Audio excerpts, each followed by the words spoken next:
Okay, folks, in this final video, I'm going to show you just a few more items before closing out our video series for Photoshop. So first off, I have this Patagonia um, image, and I got that from the Photoshop class files. So what I'm going to show you in this video is the various filters that you folks may be interested in using when creating your movie poster. Now, I'm not going to show you folks all of the filters, just the ones that you folks probably will use if you do need to use them. Okay, so first off, so for the filters here, we have a whole bunch. And once again, I am only going to show you just a few. For example, blur, uh, Gaussian blur, Gaussian blur. Okay, clicking on that. Uh, it brings up a small little window here. You can move around in the window by left mouse clicking and holding that left mouse button down and dragging around. You can reduce the image or expand, and gives you a little preview. Okay. Now the slider here controls the radius or the amount of blur. If you go all the way down, you can't go all the way down to 0, so 0.1 is the smallest. You notice the image is fairly sharp. But as you start making your way up the slider, you notice it gets blurrier and blurrier till eventually it's a big blur. Okay, obviously you're not going to go that high, but somewhere for most images you're going to stick anywhere between 0.1 and maybe 2. The larger the image, the more blur is required.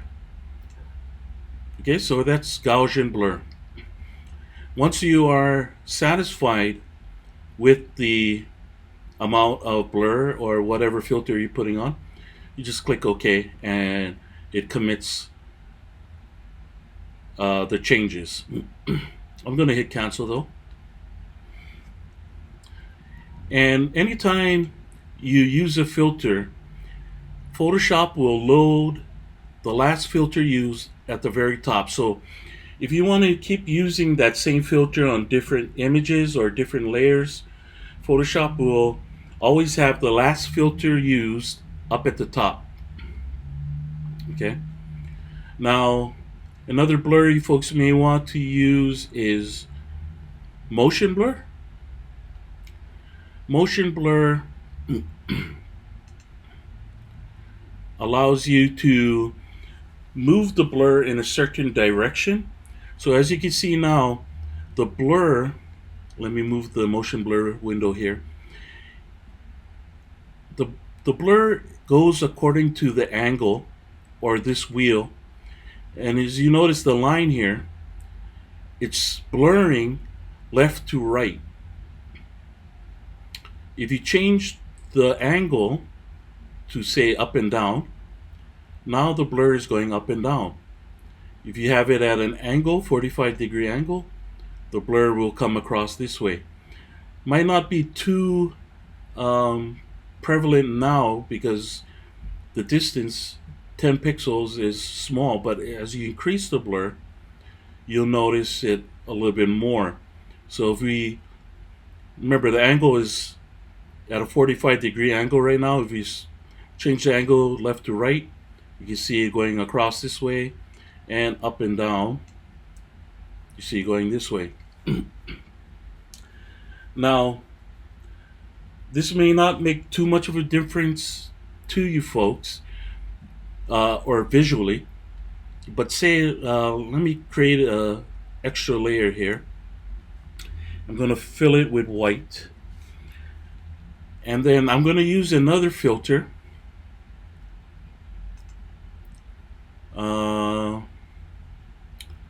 And noise. I'm going to fill it with noise. So add noise.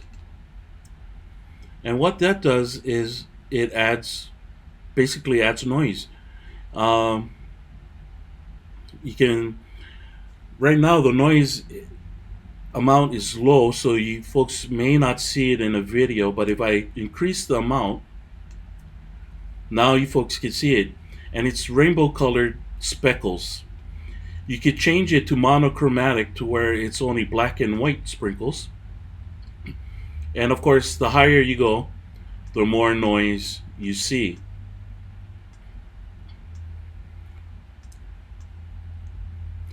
Now you could choose between uniform or Gaussian. I usually just leave it on uniform. Now I'm going to show you a method of combining filters. So our first filter here is the add noise filter, and I'm going to click OK. So we have the black and white speckled noise. That's the first filter. Now we're going to combine that filter with motion blur. As you can see here, because the angle is at 0 degrees, so basically left to right, it's like smudging each of those little speckles left to right. And if we increase the distance, you get a little bit more of a left to right um, texture now. Okay, so it's a great way to create a texture. If we change the angle to up and down,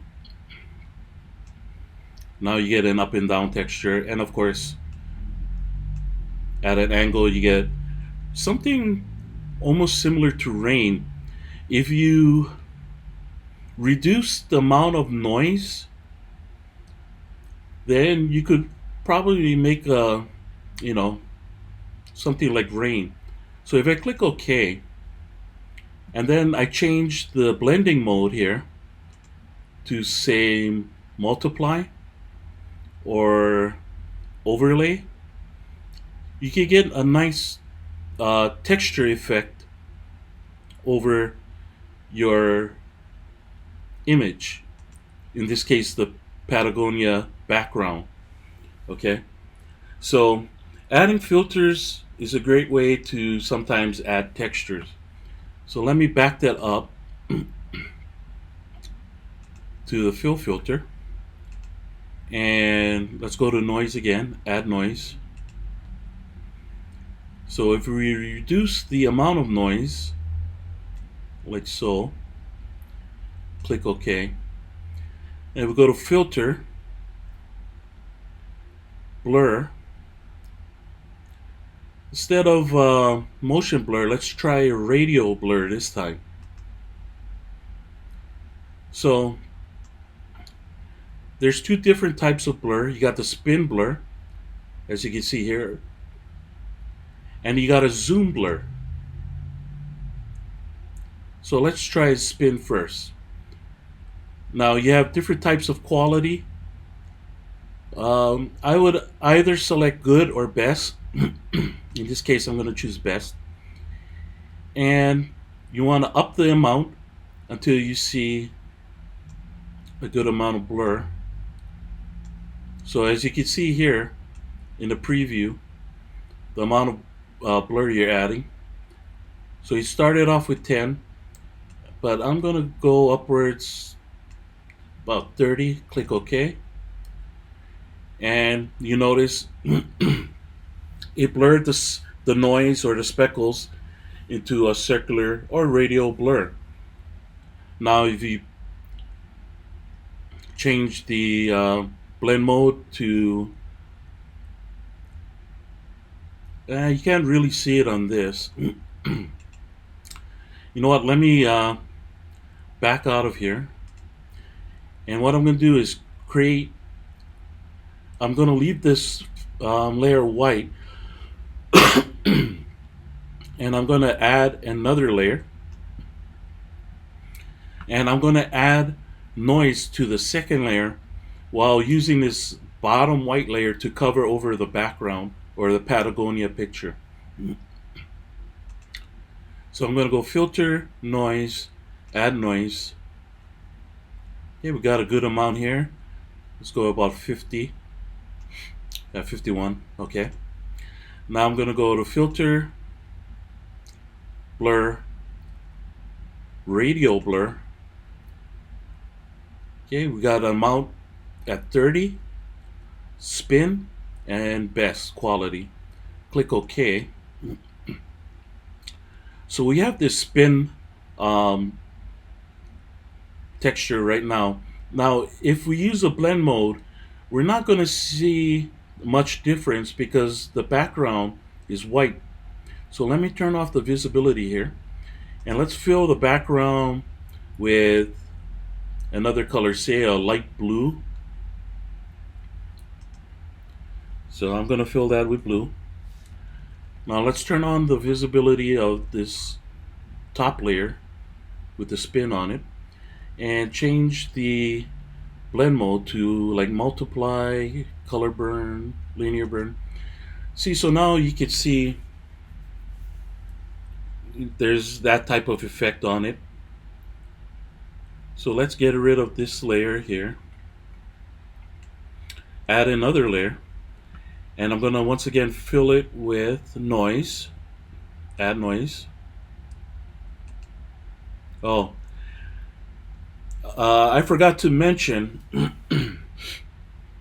that if your layer is empty, meaning there's nothing there, this new layer that we created has nothing in it.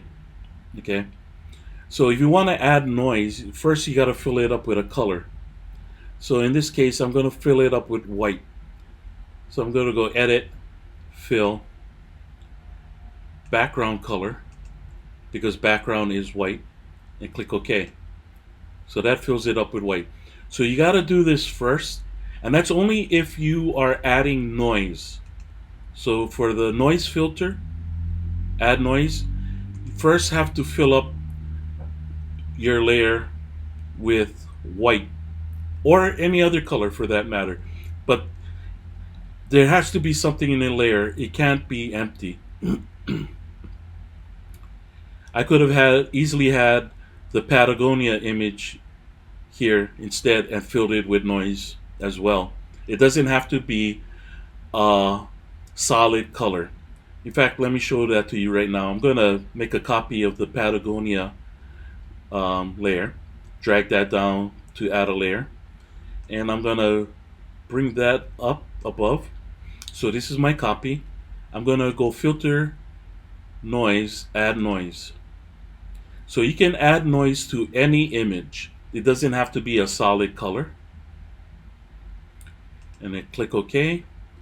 And I can also add the blur filter, radial, and all the settings are still the same. Click OK, and you get that effect. Now, if I use that and combine that with a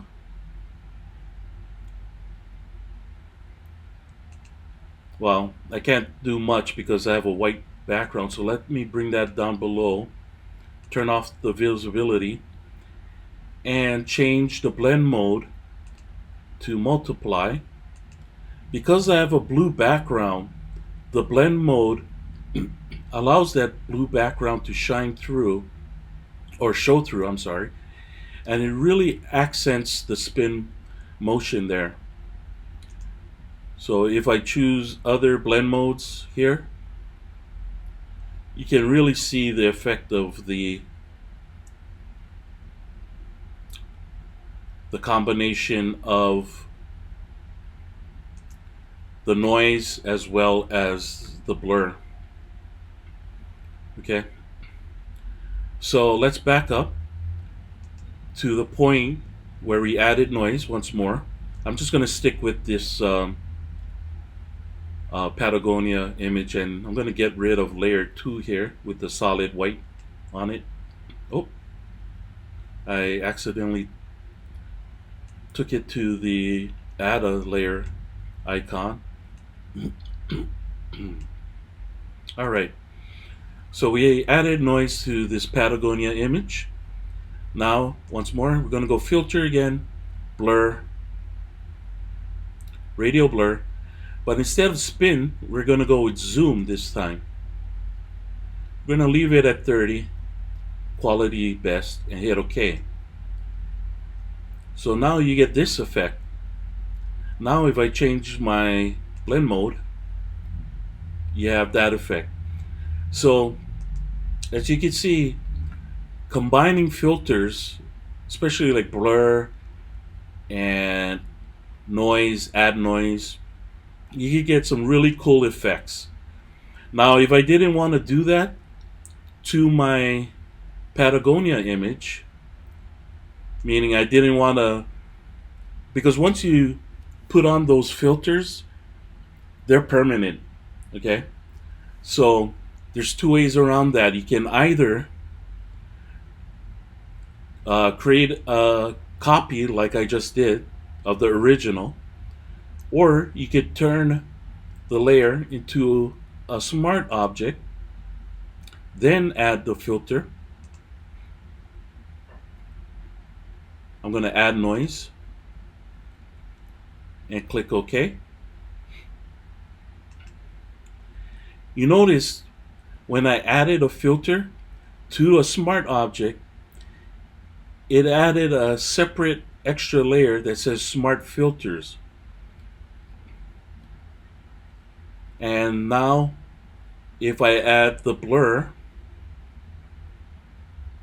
let's go with the radial blur and click OK. So I have the same effect as before, but now those filters are on a separate sublayer underneath the smart object. Remember, I turned the Patagonia image into a smart object. I can collapse the filters and open it up by clicking on this arrow here on the side. Also, you know that, say this was collapsed like this, I'll know that you have a filter on it by this icon right here. All right.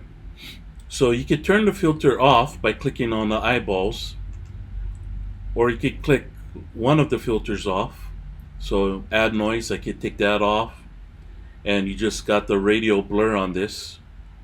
Or turn off the radial blur and you just have the noise.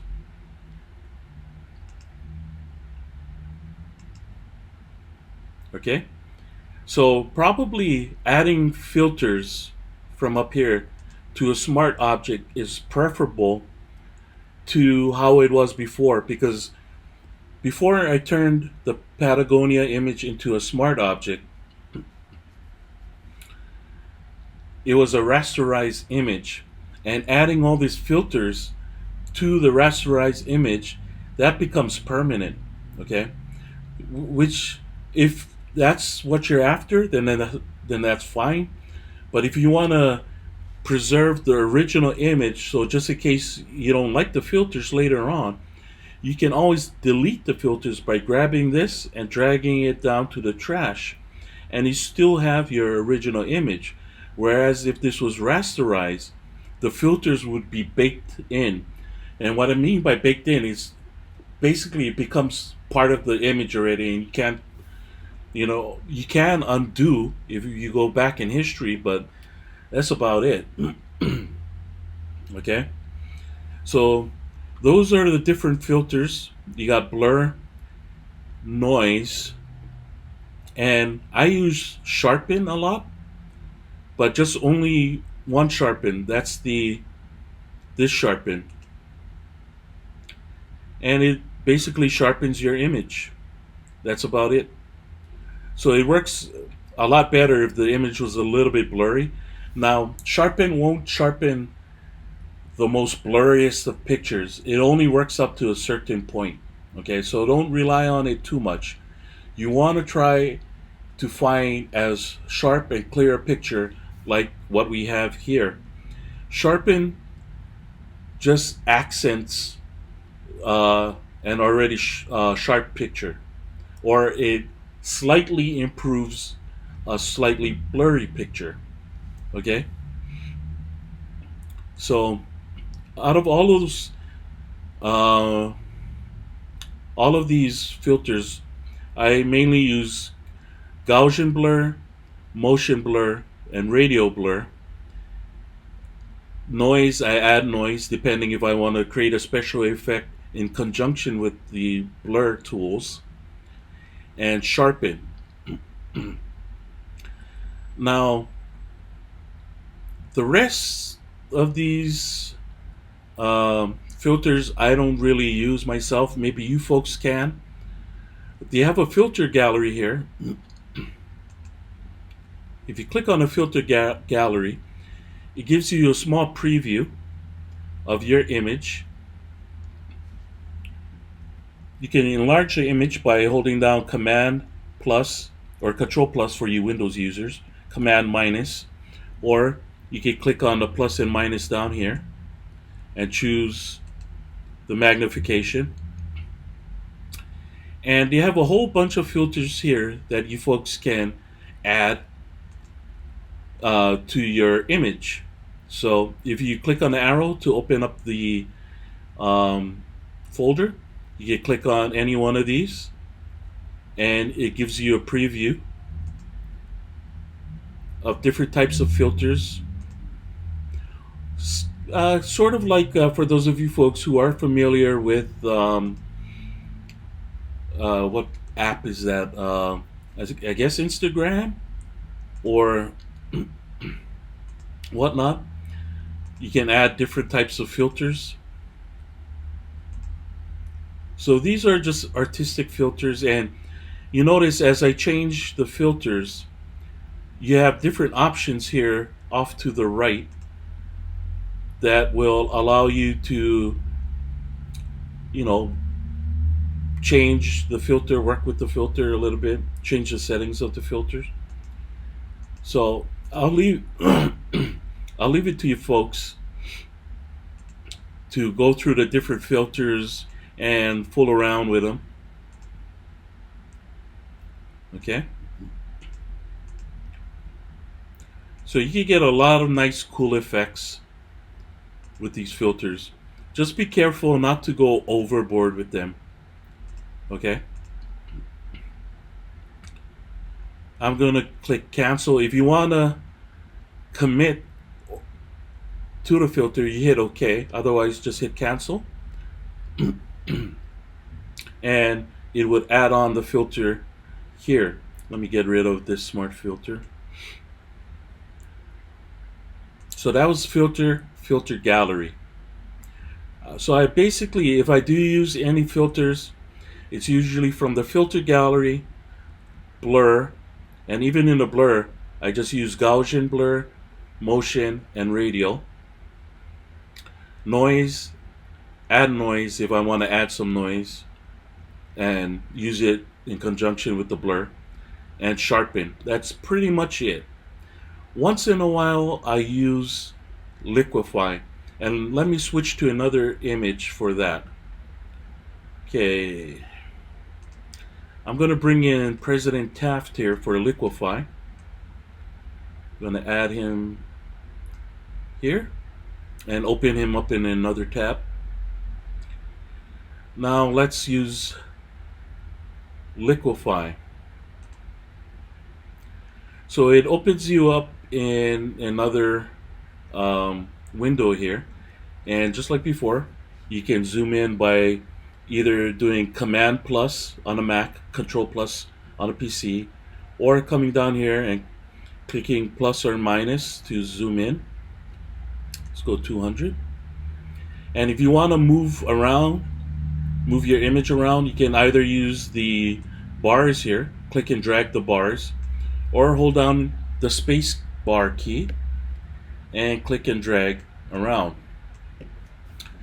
Now here you have different filters, or not filters, but I guess you could call them filters, liquefying filters. And let me show you what it does. So I'm going to click on the first one here, and I get sort of like, if you can see my cursor here, it's sort of like the paintbrush. And you have different settings. I don't normally mess with any of the settings here,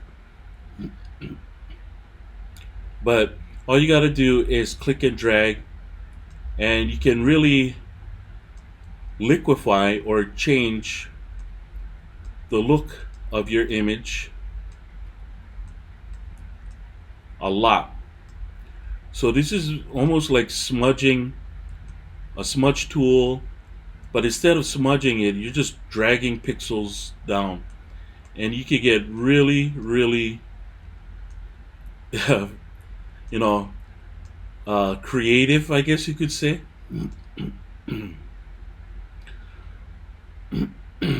And if you want to back out, meaning you want to undo your changes, all you got to do is hit Command Z, Control Z if you're on a Mac, Windows, and you can keep hitting Control Z to undo all the way through.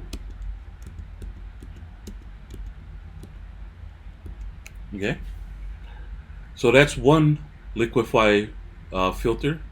Let's try this liquify brush. This one, that might be the undo liquify brush. Let me try this one. Yeah, same thing. So don't pay attention to these two. Instead, let's go to the swirl. And if you hold down your left mouse button, you can slowly swirl whatever you click. And I'm not moving my mouse. All I'm doing is holding down the left mouse button. Now let's try these. See, so these brushes are the undo brushes.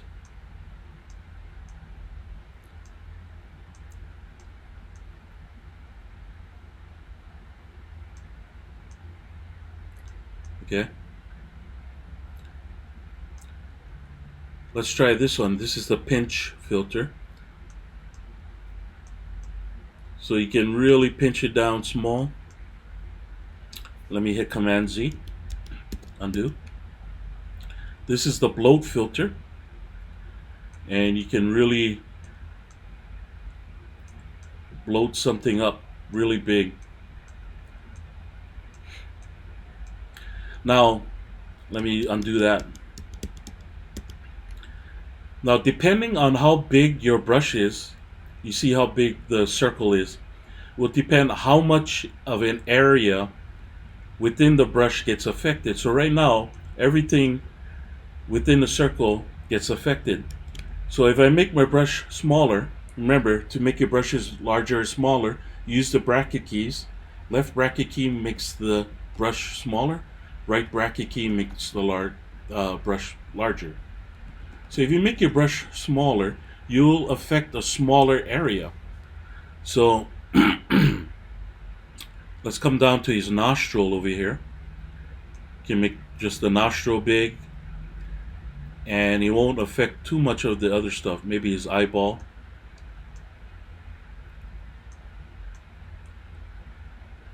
Now if you really want to make things large, you'll make a really large brush like this, and you can just expand his head like so. Maybe use a bunch of the different filters together.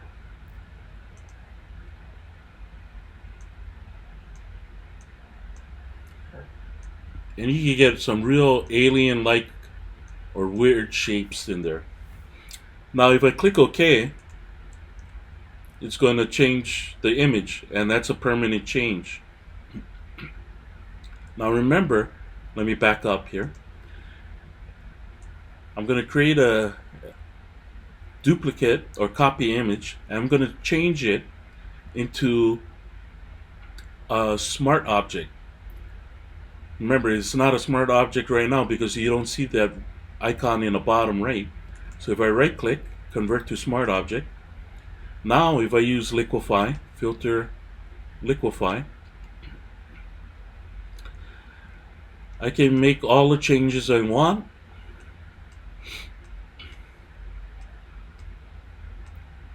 Like so. Hit OK. And once again, I notice that, or I know that it's a filter, a smart filter that's been added to this layer that will not affect the original. because I could always drag this filter down to the trash to get rid of it, and I have my original image preserved. Okay. Now, if this was a rasterized image and I did the filter like so, it's permanent. The only way to get rid of this is to delete the layer itself. Good thing I made a copy of it. Okay, so that's, in a nutshell, that's the filter system. Okay, as I just shown you folks, it's probably a good idea either to create another copy layer of your original, or if you don't want to create a copy, just convert a layer into a smart object if it's not already a smart object, and then start adding your various filters. So that's it for the filter segment. Now I just wanted to quickly show you some adjustments. Now I already showed you the adjustment layers that create all of these options create an additional layer. Like, say for example, if I use hue and saturation, remember, you don't want to affect all the layers below it. You click here. So now it's only affecting my Patagonia copy layer. You can change the colors or whatnot. Okay. And if you don't want that adjustment layer, you can always delete it, and your original image is not affected. You can also do the same thing by coming up to Image, Adjustments, and there's a hue and saturation here. Now I could change this, but because this is a smart object, it'll add on a smart filter here. So basically the same thing. Either you add the smart layer, okay, here, or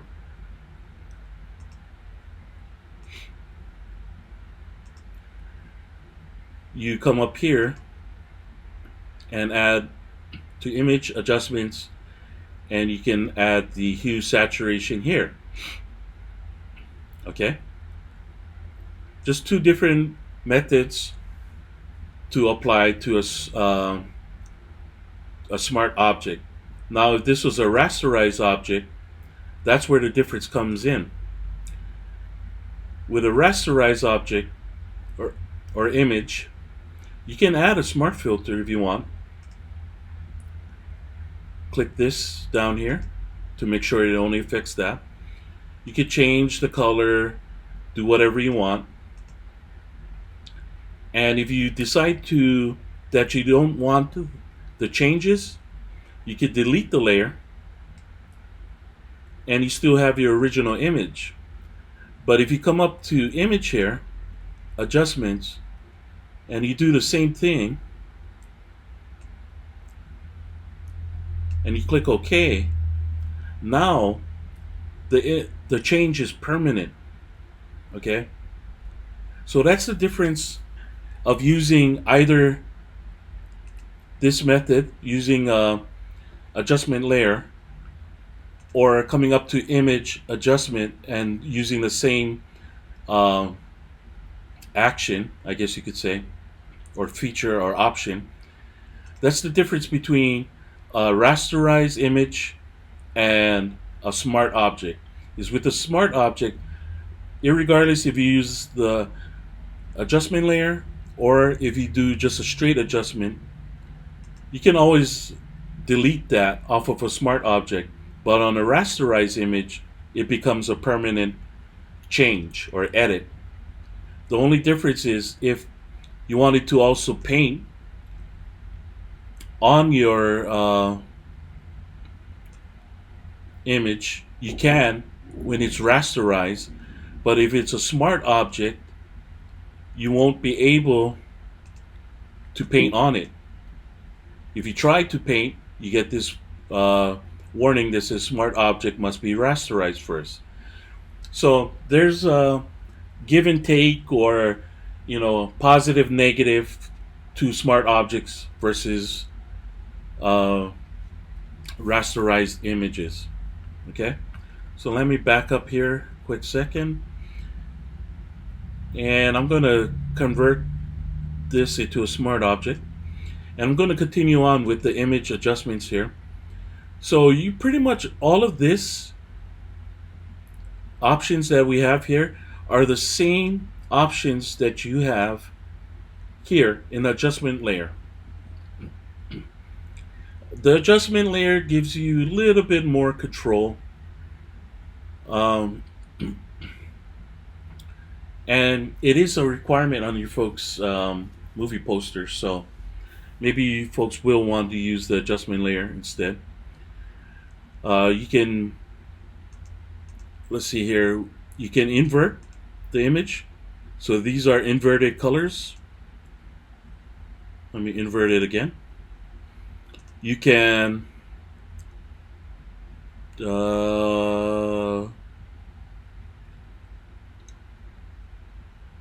let's see here. You can do vibrance, exposure, and whatnot. You notice there's some grayed out options down here.